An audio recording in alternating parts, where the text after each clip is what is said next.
Bismillahirrahmanirrahim. Welcome to my channel Untold Discrete. Today we study about the quantifier. पिछली दफ़ा हमने पढ़ा predicate को, ठीक है।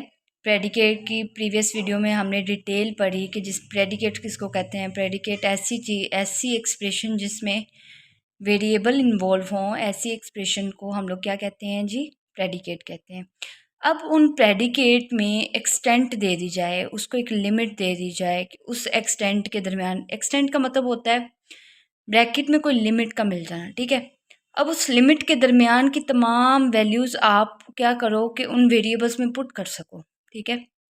उन लिमिट का मिल जाना प्रेडिकेट में, और जो उस लिमिट में मौजूद तमाम नंबर्स के लिए क्या हो, ट्रू हो, ठीक है। उस यानी कि वो एक रेंज देता ना, तो over the range of elements, ठीक है। ऐसी चीज़ को हम लोग क्वांटिफायर कहते हैं। अब हम इसको रीड कर लेते हैं कि क्वांटिफायर क्या होता है। Quantifier express the extent to which a predicate is true over the range of elements. यानी कि हम यही कहते हैं ना, प्रेडिकेट क्या है असल में, कि किसी भी एक्सप्रेशन को आपने वेरिएबल्स की फॉर्म में एक्सप्रेस करना। जैसे कि हमारे पास ये है, हमारे पास ये एग्जांपल है, ये देखें, x इज़ ग्रेटर देन 3, ठीक है। तो यहाँ पर इस एक्सप्रेशन में क्या वेरिएबल इन्वॉल्व है। अब मैं यहाँ पर लिमिट लिख दूँ कि यहाँ पर आप 0 से लेके यानी कि 4 तक आप पुट कर सकते हैं, ठीक है। आपने बताना है कि कौन सी इस रेंज में कहाँ कहाँ ये वाला जो एक्सप्रेशन है वो ट्रू साबित होगा। इससे अगर ग्रेट वैल्यू रखती हूँ, यानी कि 3 से बड़ा होता है 4 रखती हूँ, इज़ ग्रेटर देन 3, यहाँ पर ट्रू है और इसी रेंज के अंदर में से है। और इसी रेंज को मुख्तस करना, यानी कि कोई रेंज दे देना, साथ में डोमेन दे देना, उस डोमेन में से आपने पुट करके रेंज एलिमेंट निकालना जो कि ट्रू या फॉल होंगे, ठीक है। यही था ना कि अगर आप प्रेडिकेट में कोई वैल्यू पुट कर देते हो या कोई वैल्यू पुट कर देते हो, वो उसको प्रेपोजिशन बना देती है। और प्रेपोजिशन क्या होती है, ट्रू भी होती है, और हमारे पास क्या होती है, फॉल भी होती है, ठीक है। तो वो क्या हमें देती है, हमें रेंज देती है ट्रू और फॉल वैल्यूज़ की, ठीक है ना।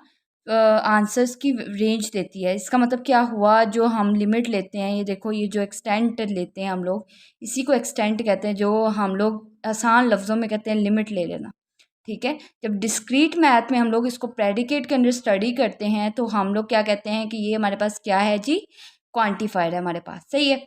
अब क्वान्टिफायर दो किस्म के होते हैं। There are two types of quantifier, एक यूनिवर्सल क्वान्टिफायर और एक है एक्सटेंशियल क्वान्टिफायर। यूनिवर्सल क्वांटिफायर को पहले हम डिटेल स्टडी करते हैं, फिर एक्सटेंशियल क्वांटिफायर को, और इन दोनों का ट्रू और फॉल्स ये कब होते हैं उसको देखते हैं, और फिर इसकी एग्जांपल्स को चेक करते हैं कि इसमें क्या होता है। यूनिवर्सल में आखिर किस तरह हम लोग सॉल्व करते हैं क्वेश्चंस को, और किस तरह के क्वेश्चन आ सकते हैं, ठीक है जी। सबसे पहले हम देखते हैं यूनिवर्सल क्वांटिफायर को। यूनिवर्सल क्वांटिफायर क्या होता है, हमारे पास कोई भी प्रेडिकेट हो, उसकी तमाम जो वैल्यू है ना डोमेन की, ठीक है, वहाँ पर जब भी वो पुट की जाए ना, उसकी जो सी मर्ज़ी वैल्यू पुट की जाए, वो उस हमारे पास एक्सप्रेशन हो तो उसे सेटिस्फाइड करे। और अगर हमारे पास अगर हो एक इक्वेशन हो या कोई एक एक्सप्रेशन बना हो, यानी कह लें एक स्टेटमेंट की फॉर्म में हो, और उसको भी वो ट्रू साबित करे, और हर पॉइंट पे, यानी कि उस एक्सटेंट के तमाम पॉइंट्स जो हों। फॉर एग्जांपल मेरे पास ये एक एक्सटेंट है 0 to 4। अब इसमें मौजूद कौन कौन सा नंबर है, 0 1 2 3। मैं किसी एक्सटेंट में उसको पुट करूँ, for example x plus Y is equal to 3 में पुट करूँ, तो अगर मैं पुट करूँ तो तमाम वेरिएबल्स क्या हों कि सेटिस्फाइड करें, ठीक है। 0 पुट कर दूँ, 1 पुट कर दूँ, 2 पुट कर दूँ, 3 पुट कर दूँ, जो भी इसमें पुट करूँ, ठीक है, इस इक्वेशंस को इक्वल, यानी कि इक्वल आ जाएगा आंसर, तो ये सेटिस्फाइड हो जाएगा, ठीक है। इसको इक्वल कर दें, सही है, तमाम एलिमेंट्स जो हों वो इक्वल करें। अब यहाँ पे तो मैंने एग्जांपल के लिए समझाया कि इस एक्सटेंट के अंदर जितने भी यानी कि आपके पास एलिमेंट्स होंगे, तमाम के तमाम क्या करें, सेटिस्फाइड करें, ठीक है। ऐसे क्वांटिफायर को हम यूनिवर्सल क्वांटिफायर करते हैं, ठीक है। अब यूनिवर्सल क्वांटिफायर में क्या होता है, इसको रीड कर लेते हैं। The universal quantifier of P of X is a statement P x for all values of x in domain. जैसा कि मैंने बोला कि कोई भी डोमेन हमें दी जाएगी, उसमें मौजूद तमाम एलिमेंट्स होंगे वो उसको सेटिस्फाइड करेंगे। The notations A for all X P of X denotes the universal quantifications of P of X. यानी कि यहाँ पर हम पी ऑफ एक्स, ये हमारे पास क्या होता है, प्रेडिकेट, ठीक है, हमारे पास ये होता है। तो उसको फॉर ऑल के लिए या कह लें यूनिवर्सल क्वांटिफायर को जब भी रिप्रेजेंट करना होगा तो उसके साथ हम लोग फॉर ऑल का साइन लगाएंगे, ठीक है जी। हेयर ये जो साइन है हमारे पास, ये किसको, इसको कहते हैं यूनिवर्सल क्वांटिफायर, इसको क्वांटिफायर कहते हैं। और टोटल जो इस एलिमेंट्स को हम कहेंगे ये है universal quantifications of P of X, ठीक है ना। हमारे पास जो प्रेडिकेट है ना उसकी उसकी यानी कि क्वांटिफायर है, सही है। इसको इस तरह डिनोट किया जाएगा। अब हमने क्या क्या पढ़ा, हमने एक चीज़ तो इसके बारे में ये समझा कि इसके डोमेन के तमाम एलिमेंट्स जो होने चाहिए वो क्या होने चाहिए, सेटिस्फाइड करें दी गई इक्वेशन को, ये प्रेडिकेट को। अगर वो करेंगे तभी यूनिवर्सल क्वांटिफायर होगा। सेकंड हमने पढ़ा कि उसकी नोटेशन कैसी होगी, उसको किससे रिप्रेजेंट किया जाएगा, ठीक है जी। थर्ड हमने पढ़ा कि उसमें मौजूद जो ये साइन होता है इसको क्या कहा जाता है, इसको यूनिवर्सल क्वांटिफायर कहा जाता है, ठीक है। अब यहाँ पर देखें, we read for all X P of X as for all X P of X for every P X P of X. अच्छा, जब भी हम लोग इंग्लिश स्टेटमेंट में, मैंने जब प्रपोजिशन पढ़ाई थी, अगर आपने प्रीवियस वीडियो देखी है या इसके बारे में थोड़ी बहुत नॉलेज है आपको, तो आपको पता होगा कि हमने एंड और ऑपरेटर वगैरह पढ़े थे, उनको इंग्लिश में भी हम बोलते थे। तो इसी तरह जब भी हमें कोई भी इंग्लिश स्टेटमेंट दी जाएगी ना, तो उस स्टेटमेंट में जब भी हमने ये साइन को शो करना होगा, ये चीज़ को लिखना चाह रहे होंगे कि ये चीज़ इंग्लिश स्टेटमेंट में कैसे लिखें अब, ठीक है। तो उसके लिए हम लोग दो लफ्ज़ इस्तेमाल कर सकते हैं, फॉर ऑल भी लिख सकते हैं, ठीक है, for all X P of x, और फॉर एवरी भी लिख सकते हैं। इसका मतलब भी सेम ही है, ठीक है ना, दोनों का मतलब सेम है, इन दोनों को इस्तेमाल किया जा सकता है। उसके बाद है हमारे पास any element for which P of X is false is called the counter examples to alpha X P of X, ठीक है। अब इसमें एक एग्जाम्पल, इसमें एक बात ये है कि अगर कोई एक एलिमेंट भी, अगर ये मेरे पास फॉर एग्जांपल एक स्टैंड था, उसमें से कोई टू है जो इसको सेटिस्फाइड नहीं करता, टू पुट करने से क्या होता है कि इसके जो आंसर है ना वो सही नहीं निकल रहा मेरे पास, ठीक है। तो फिर क्या होगा, इसका मतलब ये है कि ये एक काउंटर एग्जाम्पल है, ठीक है ना। वो सेटिस्फाइड नहीं कर रहा तो वो एक काउंटर एग्जाम्पल दे रहा है। तो काउंटर एग्जाम्पल है तो इसका मतलब जो भी यानी कि सेटिस्फाइड नहीं करेगा उसको हम लोग क्या कहेंगे कि ये काउंटर एग्जाम्पल है for all X P of x की, सही है जी। अब हम देखते हैं कि हम इस क्वांटिफायर को किस तरह इस्तेमाल कर सकते हैं या किस तरह इसको यूज़ किया जाता है। अगर हमारे पास कोई प्रेडिकेट दे दिया जाए और उसको हम लोग प्रेपोजिशनल में सबसे पहले कन्वर्ट करते हैं, देन हम लोग क्या करते हैं कि हमें बताया गया है कि अगर ये वर्ड होगा तो इसको इंग्लिश सेंटेंसेस में क्या लिखा जाता है, क्या कहा जाता है, इसको इंग्लिश सेंटेंसेस में किस तरह लिखा जाएगा, ये सब चीज़ें हमने डेफिनेशन में क्लियर की हैं। अब हम इसको प्रोसीड कैसे करते हैं, हम लोग इसको कैसे लिखते हैं, ये चेक करते हैं। हमारे पास एक प्रेडिकेट है जो कि पी ऑफ एक्स है, ठीक है। X spend more than 5 hours every week day in class, कि यानी कि एक्स है कोई भी, spend more than 5 hours every week day in class, सही है। अब हमें जो एक्स की वैल्यू है ना वो आल स्टूडेंट्स दे दी गई है, ठीक है। अब हमने जहाँ पर एक्स लिखा है वहाँ आल स्टूडेंट्स लिख के spend more than 5 hours every week day in class, सही है।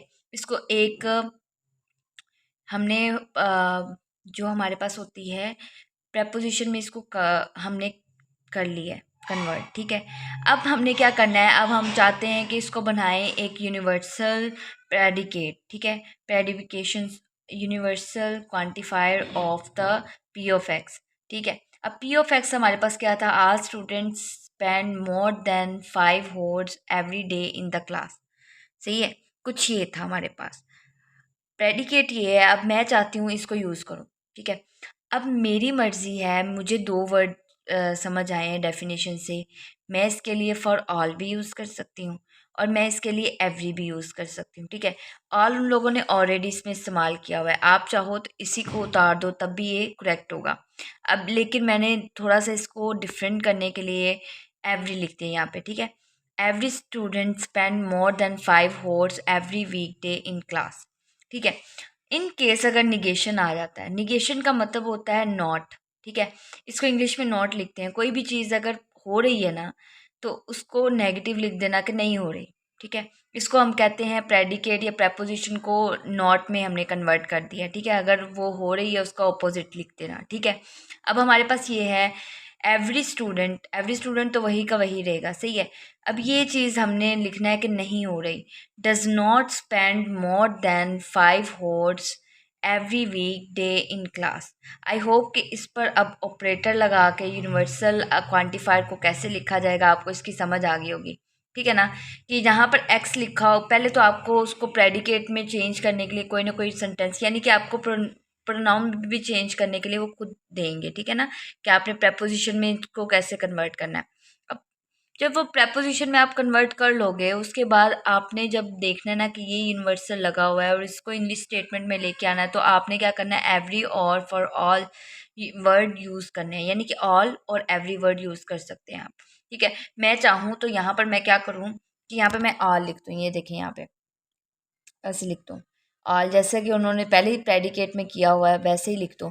यहाँ पर मैं लिख दूँ ऑल स्टूडेंट लिख दूँ, तो दोनों ही सही होंगे, ठीक है ना, दोनों ही यूज़ कर सकती हूँ मैं, ठीक है। क्योंकि उन्होंने हमें डेफिनेशन हमने पढ़ी उसमें यही तो बताया था कि आप इसको दोनों ही लिख सकते हो। अब हम अच्छा जी, अब हमने क्या करना है, हमें क्वांटिफिकेशन दी गई है, इसी तरह मैंने बताया, जैसे मैंने बताया कि ये इस तरह आप नॉट ऑपरेटर लगा सकते हो। इसी तरह जब आपने और ऑपरेटर या एंड ऑपरेटर या हमने दूसरे ऑपरेटर अप्लाई करने हैं, जब इन प्रेपोजिशन ही बन जाती हैं, प्रेडिकेट भी बाद में जब उनमें वैल्यूज़ पुट कर दी जाती हैं, तो आप कैसे अप्लाई कर सकते हो और कैसे उनको इंग्लिश स्टेटमेंट में लिख सकते हो वो चेक करते हैं। जब भी आपको एंड और या हमें आपको दिया जाएगा ना बाय कंडीशनल, ठीक है ना, इसको कहते हैं कंडीशनल, ठीक है ना। कंडीशनल जब भी आपको स्टेटमेंट दी जाएगी तब भी ये एरो के निशान को कंडीशनल कहते हैं, इसको एंड कहते हैं। और अगर आपके पास उल्टा इस फॉर्म में ही आ जाए तो इसको कहते हैं और, ठीक है। जब भी दिया जाएगा तब भी आपको 2 प्रेडिकेट दिए जाएंगे, उसके साथ 2 प्रेपोजिशंस के लिए उनमें वेरिएबल्स भी बताए जाएंगे आपको, सही है। आपने क्या करना होगा, यानी कि उसके अंदर बस ऑपरेटर अप्लाई करना होगा। अगर आपने प्रीवियस वीडियो देखी हैं तो वेल एंड गुड, अगर नहीं देखी तो एक दफ़ा आप जाके उनको भी देख लें। उसमें यहाँ पर कंडीशनल एंड ऑपरेटर वगैरह इस्तेमाल करने बहुत इजी वे में बताए गए हैं, ठीक है ना। उससे आपको काफ़ी आसानी हो जाएगी इसको लिखने में। अगर आपको थोड़ी सी भी मुश्किल आ रही है तो आप उसको देख लो, इससे काफ़ी आपकी हेल्प हो जाएगी। अब यहाँ पर देखें फॉर ऑल लिखा हुआ है, ठीक है। अब मैं यहाँ पर एवरी भी लिख सकती हूँ, एवरी एनिमल, ठीक है ना। यहाँ पर जब मैं लिखूँगी मैं यहाँ पर लिख सकती हूँ एवरी एनिमल्स आर रैबिट, ठीक है ना। यहाँ पे हमें 2 प्रपोजिशन दी गई हैं, सबसे पहले वो पढ़ते हैं जो हमें प्रेडिकेट दिए गए हैं। प्रेडिकेट दिए गए हैं R of X is a rabbit, and H of X hops, ठीक है। एक्स के इज़ अ रैबिट है या एक्स होप्स है, ठीक है। अब क्या लिखा गया है, हमें जो प्रेडिकेट में पुट करने के लिए दिया गया है वो हमें दिया गया ऑल एनिमल्स, सही है। एक्स की जगह क्या दी गई है, ऑल एनिमल्स। तो एक्स पर हम क्या पुट करेंगे, all animals are rabbits, all animals are hops, ठीक है। और जब हम लोग इसको यानी कि 2 ऑपरेटर्स के दरमियान यूज़ करेंगे, अब किस तरह यूज़ करेंगे, जब भी हम लोग कंडीशनल को यूज़ करते हैं ना, तब हम क्या करते हैं, इफ़ पहली स्टेटमेंट जहाँ से हमने शुरू किया और जिस पे एरो आ रहा होता है देन लिख के फिर दूसरी स्टेटमेंट लिख देते होते हैं, ठीक है। क्योंकि यहाँ पर पहले ही ऑल यूज़ हुआ है तो चाहे तो यहाँ पर मैं एवरी एनिमल्स लिख दूँ, ठीक है। बात वही है, सही है, क्योंकि हमने प्रेडिकेट के लिए वही वर्ड यूज़ करते हैं ऑल या एवरी, ठीक है। अब मैं यहाँ पर एवरी नहीं यूज़ कर रही, ऑल यूज़ कर रही हूँ। If all animals are rabbits, ठीक है, देन जहाँ पे एरो आ रहा है देन फिर उसके बाद आपने ये वाली टर्म लिखनी। ये वाली टर्म क्या थी हमारे पास, ऑल एनिमल्स होप्स, ठीक है, ऑल एनिमल्स होप्स, सही है। उसके बाद अगर मैंने लिखना है तो वो मैं कैसे लिखूँगी, इसमें अब मैंने क्या करना है, मैंने ये वाली स्टेटमेंट वैसे ही रहने देनी है। इसका मतलब होता है कि आपने ना जो भी आपको स्टेटमेंट दी गई है ना, उस स्टेटमेंट में एक्स की जगह पे ना एवरी लगाना है, सही है ना। तो मैं एक्स की जगह पे एवरी नहीं लगा रही, मैं एक्स की जगह पे इस टाइम आर लगा रही हूँ, एवरी आल एवरी दोनों ही लगा सकते हैं आप, ठीक है। तो मैं क्या कर रही हूँ कि आल एनिमल्स आर रैबिट्स, ठीक है, जो कि इसको रिप्रेजेंट कर रहा है, जिस पूरी टर्म पे मैं इसको अप्लाई कर रही हूँ इस चीज़ को रिप्रेजेंट कर रहा है, सही है। और इसके दरमियान कौन सा ऑपरेटर है, एंड, एंड चूज़ करेंगे एंड देन हम लोग सेकंड जो हमारे पास प्रेपोजिशन बनी थी वो लिख देंगे, ऑल एनिमल्स आर होप्स। सही है। आई होप सो आपको इसकी थोड़ी बहुत समझ आई हो, और अगर समझ नहीं आ रही तो मेरी आपसे काइंडली रिक्वेस्ट है कि आप प्रीवियस वीडियोस को प्लीज़ देखें, उससे आपको ना डिटेल इसकी समझ आ जाएगी कि इसमें बेसिकली इफ़ और देन हम लोग क्यों यूज़ कर रहे हैं, ये कौन से ऑपरेटर्स हैं, इनको कैसे इस्तेमाल किया जाता है, सारी ईच एंड एवरी डिटेल्स उसमें मौजूद है। सही है। नेक्स्ट एग्जाम्पल है हमारे पास, हमें क्वांटिफाइड दिया गया है कि वो of X x plus one is greater than 2x। सही है। उसके साथ हमें उन्होंने कुछ ऑपरेटर यानी कि हमें प्रपोजिशंस बना के दिए हैं, और उसके साथ हमें कुछ उन्होंने ना दे दिए हुए हैं। ऑल क्यू ऑफ एक्स के बारे में पूछा गया है, क्या ये प्रपोजिशन यानी कि ये यूनिवर्सल क्वांटिफायर है, क्या ये यूनिवर्सल क्वांटिफायर नहीं है, इसके बारे में पूछा गया। अब यूनिवर्सल क्वांटिफायर में हमने जब उसकी पढ़ी थी प्रॉपर्टी, तो वो कुछ ये पढ़ी थी कि उसकी डोमेन में मौजूद तमाम एलिमेंट्स क्या हों, ट्रू दें, टोटोलॉजी दें, तब जाके हम लोग क्या कहते हैं कि वो क्या है, यूनिवर्सल है। अब हमें जो उन्होंने क्वांटिफायर दिया उसके अकॉर्डिंग उन्होंने हमें 3 प्रपोजिशंस अदा की। ठीक है। वो कौन कौन सी थी, 0, -1 और 1। अब हम पुट करके देखते हैं इसी प्रपोजिशन में। जब मैंने 0 पुट किया तो इस प्रपोजिशन में तो क्या बना, 0 + 1 ग्रेटर देन 2 को 0 से मल्टीप्लाई करोगा 0 ही हो जाएगा, 1 आएगा और यहाँ पर आएगा ग्रेटर देन 0, तो ये क्या है, ट्रू है। उसके बाद देख लेते हैं, -1 पुट किया, -1 पुट करने से ये क्या होगा, माइनस प्लस माइनस 0 हो गया। ठीक है। और -2, 0 बड़ा होता है -2 से, तो ये भी क्या हो गया, ट्रू हो गया। अब मैं 1 पुट करती हूँ, मैंने 1 पुट किया जिससे क्या हुआ इस प्रोपोजिशन में, तो यहाँ पे 1 + 1 2 आ गया, और 2 आ गया, यहाँ पर भी 2 आ गया, ये तो हो गए बराबर। ठीक है। तो यहाँ पर इन्होंने लिखा हुआ है 2 इज़ ग्रेटर देन 2, तो ये क्या ट्रू है, बिल्कुल भी नहीं, ये फॉल्स है। ठीक है। अब मेरे पास ये दिए गई, कह लें मेरे पास 3 थे, 3 डोमेन है। ठीक है। अब इन डोमेन में मैंने ये देखना है कि ये यूनिवर्सल क्वांटिफायर है या नहीं है, ये ट्रू है कि ये यूनिवर्सल क्वांटिफायर है। यूनिवर्सल क्वांटिफायर के लिए ये होता है कि जो भी आपके पास डोमेन दी गई हो ना, वो तमाम की तमाम क्या हो, ट्रू हो, उसमें एक भी ऐसा एलिमेंट या एक भी ऐसा जो हम लोग डोमेन में यूज़ कर रहे हैं ना एलिमेंट्स, उसमें से एक भी ऐसा ना हो जो फॉल्स हो। जबकि यहाँ पर हमारे पास फॉल्स है, तो क्या ये यूनिवर्सल क्वांटिफायर है, जी नहीं, ये नहीं है। तो हम कहेंगे क्योंकि जो Q1 हमने पुट किया है वो क्वांटर एग्जाम्पल है। ठीक है। वो चीज़ जो फॉल्स कर दे यूनिवर्सल क्वांटिफायर को, या वो एलिमेंट जिस पर यूनिवर्सल क्वांटिफायर फॉल्स आ रहा हो, उसको क्या कहते हैं कि ये क्वांटर एग्जाम्पल है। अगर वो क्वांटर एग्जाम्पल है तो इसका क्या मतलब हुआ कि वो यूनिवर्सल क्वांटिफायर नहीं है। ठीक है ना। अगर उसमें क्वांटर एग्जाम्पल पाई जा रही है ना किसी चीज़ में, वो यूनिवर्सल क्वांटिफायर नहीं होता। उसके बाद हमसे पूछ रहे हैं उसका निगेशन, उसका ऑपोजिट। ठीक है ना।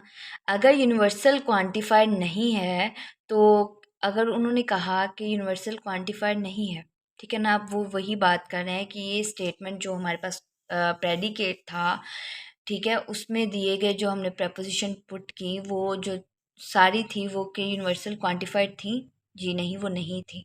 तो ये भी उन्होंने यही चीज़ लिखी हुई है कि फॉर ऑल एक्स, कि तमाम जो हमारे पास एक्स हैं उनके लिए जो क्वांटिफायर है वो क्या यूनिवर्सल था, जी नहीं, वो नहीं था। तो ये बात तो गलत थी ना, यही बात हो रही है असल में, वो क्वांटिफायर नहीं था, तो ये ट्रू हो गया। ठीक है। नहीं था, यहाँ पर भी वही लिखा हुआ है कि नहीं था, तो ये ट्रू बात है कि नहीं था वो। सही है। उसके बाद हम देखते हैं नेक्स्ट एग्जाम्पल को। एग्जाम्पल में है P of X predicate x+1 is greater than x, domain all integers. ठीक है। अब इस सवाल में हमें ना x+1 ग्रेटर देन x दिया गया है, और हमें कहा गया है डोमेन जो है ना वो तमाम इंटीजर्स हैं, यानी कि ये जो मेरे पास स्केल मैंने बनाया है, इस स्केल में 0 से लेके पॉजिटिव इंटीजर इन्फिनिटी तक, और 0 से लेके नेगेटिव इंटीजर्स तक तमाम, यानी कि पॉजिटिव से नेगेटिव इंटीजर्स जो है ना, ये नंबर्स हैं हमारे पास, वो तमाम के तमाम इंक्लूड हैं। अब ये बताएं कि ये क्या यूनिवर्सल क्वांटिफायर है, उसको हम चेक करेंगे 1-2 नंबर से। अगर सबसे छोटा नंबर है 0, ज़ीरो अगर मैं इसमें पुट करती हूँ तो ये इसको 1 कर देगा, इसको 0 कर देगा, 1 ग्रेटर देन 0 होता है, सही है, तो ये ट्रू है, सही है। उसके बाद अगर इसमें -1 पुट करती हूँ, -1 पुट करती हूँ तब भी ये मुझे यही आंसर दे रहा है। मेरे पास कोई काउंटर एग्जाम्पल नहीं है कि किस एग्जाम्पल को पुट करूँ कि ये आंसर यानी कि इस तरह का दे कि यहाँ पर जो आए वो बड़ा आए, ये कोई बड़ी टर्म यहाँ पर आ जाए, छोटी टर्म यहाँ पे है। जो भी मैं पुट करती हूँ यहाँ पर बड़ी टर्म आती है और यहाँ पर क्या आ जाती है जी, छोटी टर्म आ जाती है जो इसको सेटिस्फाइड करें। इसका मतलब इंटीजर्स में मौजूद तमाम पॉइंट्स जो हैं वो इसको सेटिस्फाइड कर रहे हैं, ठीक है। अब कोई मेरे पास काउंटर एग्जाम्पल नहीं है, तो ये क्या कह रहे हैं, ये यूनिवर्सल क्वांटिफायर है? जी बिल्कुल है, क्योंकि ये डोमेन में मौजूद तमाम एलिमेंट्स को सेटिस्फाइड कर रहा है, ठीक है ना। आप 2-3 को बस ले लें और 2-3 नंबर से आप साबित कर दें और उसके बाद आप कहें कि मेरे पास कोई काउंटर एग्जाम्पल नहीं है, ठीक है। हमेशा ये स्टेटमेंट आप नीचे लिखें कि अगर इसकी कोई काउंटर एग्जाम्पल है ही नहीं तो ये यूनिवर्सल क्वांटिफायर डेफिनेटली है, सही है ना। उसके बाद हमारे पास आ जाती है एक्सटेंशियल क्वांटिफायर। एक्सटेंशियल क्वांटिफायर क्या होती है? Existential quantifications of P of X is the preposition there exists an element x in the domain such that p of x इसका मतलब ये होता है, एक्सटेंशियल क्वांटिफायर किसको कहते हैं? ऐसा क्वांटिफायर, एक तो यूनिवर्सल हमने पढ़ा जिसमें के तमाम एलिमेंट जो होते हैं वो ट्रू होते हैं, सही है ना। तमाम के तमाम एलिमेंट उस दी गई एक्सप्रेशंस को या उस दी गई प्रेडिकेट को क्या कहते हैं, सेटिस्फाइड करते हैं। But in case existential quantifier में ऐसा नहीं होता। एक्सटेंशियल क्वांटिफायर में सिर्फ एक ऐसा एलिमेंट मिल जाए जो कि ट्रू साबित करता हो उसको, ठीक है ना। कोई एक एलिमेंट ऐसा ज़रूर मौजूद हो डोमेन में जो कहे वो जो ट्रू हो, ठीक है। बाकी सारी प्रेपोजिशन अगर फॉल्स आ रही है ना तो कोई मसला नहीं, वो एक्सटेंशियल क्वांटिफायर के अंडर लाई करता है।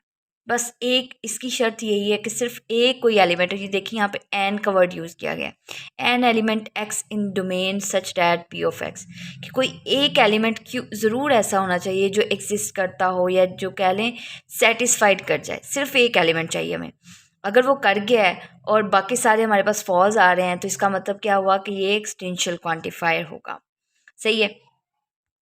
अच्छा जी, एक्सटेंशियल क्वांटिफायर को हम डिनोट करते हैं ई एक्स पी ऑफ एक्स, यानी कि इस नोटेशन से हम लोग इसको शो करते हैं जिसको हम बोलते हैं for the existential quantifications of P of X, यानी कि इस जो ई एक्स है ना हमारे पास, इसको एक्सटेंशियल क्वांटिफिकेशन कहते हैं। और ये हमारे पास पी ऑफ एक्स प्रेडिकेट है, आपको पता ही है कि प्रेडिकेट को पी ऑफ एक्स से रिप्रेजेंट किया जाता है। Here E is called the existential quantifier, यानी कि इस साइन को हम लोग एक्सटेंशियल क्वांटिफायर कहते हैं। और हम इसको रीड अप कैसे करते हैं? अब हमने यहाँ पर 4 पॉइंट क्लियर किए। पहला पॉइंट ये क्लियर किया कि इसको क्या करते हैं कि इसमें कोई एक एलिमेंट होना चाहिए जो ट्रू हो, बाकी चाहे फॉल भी होते हों, तो ये क्या होगा, एक्सटेंशियल क्वांटिफायर होगा। सेकंड, हमने इसकी नोटेशन क्लियर की जो कि इससे रिप्रेजेंट किया जाएगा, इसको कहते हैं existential quantification of P of X, सही है। उसके बाद हमने ये रिप्रेजेंट किया, इस साइन को एक्सटेंशियल क्वांटिफायर कहते हैं। अब हम ये क्लियर करेंगे कि इसको पढ़ा कैसे जाता है, यानी कि जब भी हमारे पास कोई इंग्लिश स्टेटमेंट में अगर ये लफ्ज़ लिखा आ गया है तो हम इसको कैसे लिखेंगे, ई को कैसे लिखेंगे। तो इसको लिखने के लिए हम लोग यूज़ करेंगे there exist for some at least one there is, ठीक है। इसके लिए हम लोग ये वर्ड इस्तेमाल कर सकते हैं इंग्लिश स्टेटमेंट्स में लिखने के लिए, सही है। उसके बाद हमारे पास आ जाता है R domain must always be specified when the statement E X P X is use.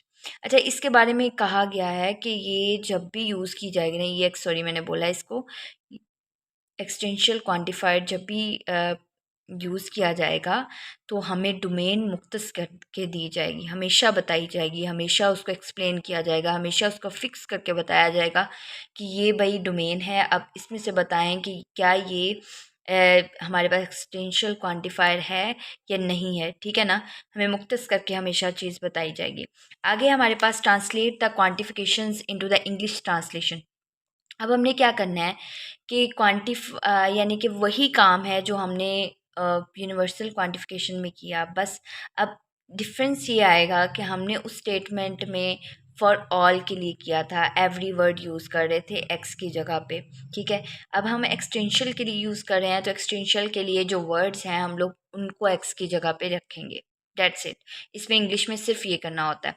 सबसे पहले हमारे पास प्रेडिकेट है, प्रेडिकेट में एक्स की वैल्यू हमें दी जाएगी, ठीक है। खुद बताएंगे वो लोग कि इसकी जगह पे, यानी कि इसको प्रेपोजिशन आप ये एक्स पुट करके बनाओगे, ठीक है। स्टूडेंट्स इन योर क्लास, हमारे पास यहाँ पे पहले टर्म है predicate X has visited North Dakota, ठीक है। और एक्स हमें दिया गया है स्टूडेंट इन योर स्कूल, ठीक है। और an student in your school, X की जगह अगर मैं अब ये लिखूँ student in your school has visited North डोकैटो डोको डेकोटा सॉरी डेकोटा, सही है। डेकोटा इसको कहेंगे, और इस तरह हम लोग इसको प्रेपोजिशन में चेंज कर लिया। अब मैं चाहती हूँ कि मैं इसको यूज़ करूँ या मैं इसको एक्सटेंशियल क्वांटिफायर की सूरत में लिखूँ, तो मैं क्या करूँगी, मैं लिख दूँगी एट लीस्ट वन स्टूडेंट, यानी कि जहाँ पर एक्स था सबसे पहले था, eight least one student in your class in your school has visited not Dakota, ठीक है। एट लीस्ट वन, ठीक है। आप ये देखें, इससे भी अंदाज़ा लगा सकते हैं, सबसे पहले यही वर्ड यूज़ हुआ है, ठीक है। तो इसको किससे रिप्रेजेंट करते हैं, एट लीस्ट वन से। इसको देयर इज से भी रिप्रेजेंट करते हैं, सही है। नेक्स्ट में इसको फिर आपने ना इस चीज़ को ध्यान में रखना है, अगर इसके साथ ऑपरेटर लगा हुआ है तो मैं इसमें से इन दिए गए अल्फाज में से, यानी कि ये जो मेरे पास जो उन्होंने वर्ड्स खुद बताए हैं कि इन वर्ड्स को यूज़ करते हुए आप लिखो, तो इन वर्ड्स में से कौन सा मैं चूज़ करूँगी, और स्टेटमेंट यानी कि इंग्लिश स्टेटमेंट भी सही बनेगी, या प्रेपोजिशन बहुत क्लैरिफिकेशन में आएगी मेरे पास, ज़्यादा क्लियरेशन सेंटेंस बन जाएगा मेरे पास। इस तरह आपने चूज़ करना होगा इसमें इन दिए गए लफ्ज़ों में से एक को, ठीक है। अब यहाँ पर उन्होंने किया है existential quantifier not N F X, मैंने भी ये लिखना है। इसमें मैं यूज़ कर रही हूँ देयर इज़ भी तो इसके लिए यूज़ होता है ना, ये देखें there is for at least one, मेरी मर्ज़ी मैं वहाँ भी देयर इज़ लिख लूँ, there is one student in your school has visited not Dakota, सही है जी। अब यहाँ पर भी यही है, there is no student in your school has visited not Dakota, सही है, कि आपके स्कूल में कोई ऐसे स्टूडेंट नहीं है। मैंने पहले ही बताया निगेशन ये ऑपरेटर हैं, जो कि लॉजिकल ऑपरेटर में इसकी डिटेल वीडियो मैंने दी हुई है। अगर आपको इसकी समझ ना आए तो आप उधर विज़िट करें और ज़रूर आपको इसको समझें। इसका मतलब ये होता है कि आपने इसको नॉट यूज़ करना होता है, ठीक है। कोई भी अगर पॉजिटिव चीज़ बताई गई है ना, जैसे कि ये स्टेटमेंट बताई गई student in your school has visited not Dakota, अगर मैं इसके अगर निगेशन एन एक्स लगा देती हूँ ना, तो इसका मतलब है student do not no student in your school has visited not Dakota, सही है। इसका मतलब ये होता है कि जो भी पॉजिटिव चीज़ है उसको नेगेटिव करके आपने लिखना है, सही है। उसके आगे मैंने जो ये ई एक्स सीखा, तो इसका मतलब क्या था, इसको कैसे लिखते हैं, there is at least one no student in your school, ये सूट नहीं कर रहा था यहाँ पे, तो मैंने यहाँ लिख दिया there is no student in your school has visited not Dakota, सही है जी। अब इसके बाद हम लोग ना मुख्तलिफ ऑपरेटर इस्तेमाल करते हैं, ठीक है। अब यहाँ पर तो मैंने सिर्फ नॉट यूज़ किया। नॉट ऑपरेटर की ये खासियत है कि ये एक प्रपोजिशन पर, कह लें सिंगल प्रपोजिशन पर अप्लाई हो जाता है। जब बात कर देते हैं ना हम और एंड कंडीशनल बाय कंडीशनल, बहुत से ऑपरेटर हैं हमारे पास, वो जो अप्लाई किए जाते हैं वो हमेशा दो प्रपोजिशंस पे अप्लाई किए जाते हैं, ठीक है ना। दो प्रपोजिशंस आपको हमेशा दी जाएंगी उसके लिए, और उसमें अगर ये वर्ड यूज़ हो रहा है तो आपने जो ये सेंटेंस हैं इनके आगे उनको रख के, यानी कि इनकी अकॉर्डिंग जो वर्ड्स हमें दिए गए हैं उनको पहले आगे लिखना है, उसके बाद आपने उन ऑपरेटर्स को अप्लाई करना होगा। जैसे कि मैंने अभी बताया कि हमने क्या किया है कि हमने दो या दो से ज़्यादा एंड और कंडीशनल के लिए अप्लाई किया जाता है। हमारे पास दो या दो से ज़्यादा प्रेपोजिशंस होती हैं, या दो या दो से ज़्यादा प्रेडिकेट आपको दिए जाएंगे जब भी आपको एंड और कंडीशनल ये ऑपरेटर अप्लाई करने को दिए जाएंगे, सही है ना। अब यहाँ पर मुझे दो दिए गए हैं, जिसमें ये लिखा हुआ है C X predicate, C X is a comedian, ठीक है। And F of X X is funny, ठीक है। और सी के लिए मुझे दे दिया गया है, या एक्स की जो वैल्यू दी गई है वो ऑल पीपल लिखी गई है, ठीक है। तो मैं क्या करूँगी कि एक्स की जगह पे ऑल पीपल्स लिख दूँगी, आर कॉमेडियन, ठीक है। उसके बाद मुझे दी गई है F of X, sorry peoples के आगे कभी भी एस नहीं आता, यहाँ पे पीपल्स के आगे मैंने एस लिखा हुआ है और पीपल के आगे कभी एस नहीं आता। पीपल हमेशा यानी कि जमा को जाहिर करते होते हैं, ठीक है। आगे देखते हैं F of X, X is a funny, F all people, ठीक है। अब यहाँ पर भी हमारे पास ऑल पीपल लिखा हुआ है, तो इसका मतलब क्या होगा कि एक्स की जगह पे हम ऑल पीपल लिख देंगे, आर फनी, ठीक है। अब मुझे कहा गया है एक्सटेंशियल क्वांटिफायर को अप्लाई करो दो प्रेडिकेट प्रेपोजिशंस के ऊपर, या कह लो प्रेपोजिशनल फंक्शंस के ऊपर, जिनके दरमियान बाय कंडीशनल ऑपरेटर अप्लाई किया गया। अब मेरे पास जो है ई ऑफ एक्स क्या है, इसका मतलब होता है एटलीस्ट वन, ठीक है। और मैंने ये भी बताया कि जब भी ये आ जाए तो सबसे पहले हम लिखते हैं इफ़, फिर ये वाली टर्म, ठीक है, इसको मिला के, इसको मिला के ये टर्म आपने लिखनी है, यानी कि if at least one people in is comedian. उसके बाद आपने लिख देना है then if at least one people is funny, ठीक है। यानी कि आपने क्या करना है कि ये जो हमारे पास प्रेडिकेट होगा उसके साथ एटलीस्ट वन जो इसके अल्फाज हैं उनको यूज़ करके वो पूरी स्टेटमेंट बना के आपने लिख देनी, इफ़ और देन यूज़ करना है दरमियान में, ठीक है। अब एंड ऑपरेटर में भी सेम चीज़ है कि आपने इसके आगे लिख देना है एटलीस्ट वन, और उसके आगे ये जो स्टेटमेंट प्रेडिकेट आपके पास बना है ऑल पीपल्स आर फनी, तो एटलीस्ट वन की बात कर रहे हैं तो फिर ऑल नहीं लिखेंगे, हम लिखेंगे at least one people is funny, ठीक है ना। तो यहाँ पर लिखेंगे at least one people is comedian and at least one people is funny, सही है। उसके बाद हमारे पास एग्जाम्पल आ जाती है existential quantifier X, X four is smaller than X two, ठीक है। इसके लिए हमारे पास domain all the real number, domain all the real number. अच्छा, रियल नंबर किनको कहते हैं? रियल नंबर वो नंबर्स होते हैं, एक तो होते हैं इंटीजर्स, इंटीजर्स का मतलब होता है पॉजिटिव और नेगेटिव इन्फिनिटी तक जो आपके पास नंबर्स होते हैं ना, आपने सिर्फ उनको काउंट करना है। लेकिन रियल नंबर का मतलब ये होता है उनमें पॉइंट्स भी आ जाते हैं, जो पॉइंट की टर्म होती हैं 0.1 0.2, उसके अलावा हमारे पास जो होते हैं, जो हमारे पास अंडर रूट वाली टर्म्स होती हैं वो भी रियल नंबर्स में ही आती हैं। अब यहाँ पर हमें हमें कहा गया है कि आप कोई ऐसा रियल नंबर बताएं कि जहाँ पर ये क्या कहते हैं किसी एक पे ट्रू हो और बाकी सब पे क्या हो, फॉल्स हो, सही है।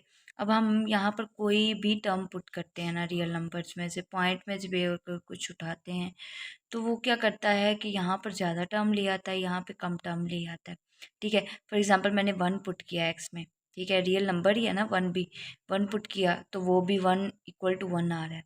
ज़ीरो पुट किया वो ज़ीरो इक्वल टू ज़ीरो आ रहा है, यानी कि ज़ीरो स्मॉलर देन ज़ीरो नहीं आ रहा, ठीक है। ज़ीरो कभी स्मॉलर हुआ है ज़ीरो से, ज़ीरो तो ज़ीरो के इक्वल होता है।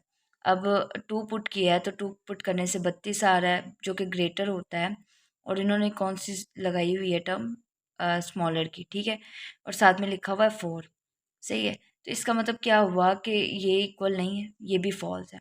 इसमें कोई एक भी टर्म ऐसी नहीं है कि जहाँ पे ये क्या हो, ट्रू हो। तो हम क्या कहेंगे कि ये जो है हमारे पास एक्सटेंशियल क्वांटिफायर है ये भी क्या है, फॉल्स है, सही है। इसके लिए कंडीशन है कि एक सिर्फ ट्रू होना चाहिए, बाकी सारे क्या हो जाए, चाहे फॉल्स ही हो जाए। सिर्फ एक हमें ऐसी नंबर चाहिए या ऐसा एलिमेंट हमें डोमेन में से चाहिए होता है जो कि ट्रू कर दे इसको, जो ट्रू नहीं करेगा इसका मतलब है कि ये एक्सटेंशियल क्वांटिफायर क्या है, फॉल्स है, सही है जी। उसके बाद हमारे पास आ जाता है